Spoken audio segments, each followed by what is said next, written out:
Hejsan alla vänner. Nu är det dags för midsommar. Vi tänkte passa på att önska er alla en glad midsommar och informera om att vi kämpar på lite i helgen igen med de sista platserna vi har lediga.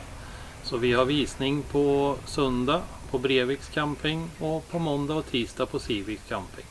Har ni tid och intresse är ni välkomna. Ha nu en fin midsommar. Hej hej!